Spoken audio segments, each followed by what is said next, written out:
Another day, another basketball stories na naman ang pagkikwentuhan natin.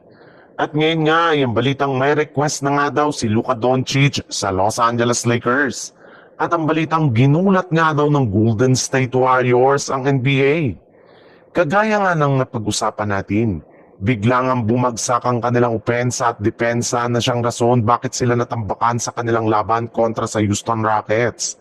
At dahil nga sa kanilang pagkatalo, ay bumagsak na nga sa 19 wins at 10 losses ang kanilang kasalukuyang record sa standing ng Western Conference. At kasabay ng kanilang naging laro ay may lumabas nga na balita na hindi nga daw magandang nangyari ngayon sa loob ng locker room ng Lakers.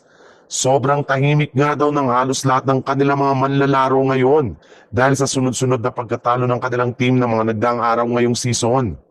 Mismong si Luka Doncic na rin naman nga ang nagsabi sa kanyang post-game interview ngayong araw na naniniwala nga daw siya na meron nga daw pong dapat baguhin sa kanilang lineup as soon as possible kung gusto man nila na mahinto na ang kanilang mga pagkatalo.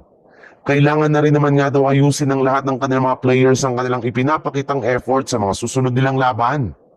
Sa ibang balita naman, naging matagumpay nga ang Golden State Warriors sa kanilang Christmas game ngayong araw laban sa Dallas Mavericks sa score na 126-116.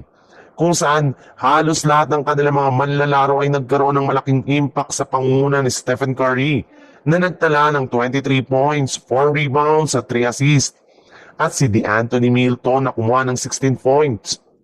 At dahil nga sa pagkapanalo ngayong araw ng Golden State Warriors, ay umangat na nga sa 16 wins at 15 losses ang kanilang kasalukuyang record sa standing ng Western Conference sa pagkakaroon nila ng 3-game winning streak. Yes, pumapabor na nga sa kanilang team ang kapalaran sa patuloy nila na pagkapanalo. At sa ganda nga ng performance ngayon ng Warriors, maging ang kanilang dating player na si Klay Thompson ay mukhang gusto na rin namang bumalik sa Warriors ngayon matapos mahuli ng kamera na nagyayakapan sila ni Draymond Green at Stephen Curry sa pagtatapos ng kanilang laban. Inamin na rin naman nga ni Klay Thompson sa kanyang post-game interview na na-miss na rin naman nga niya ang kanyang mga dating teammates sa Golden State Warriors.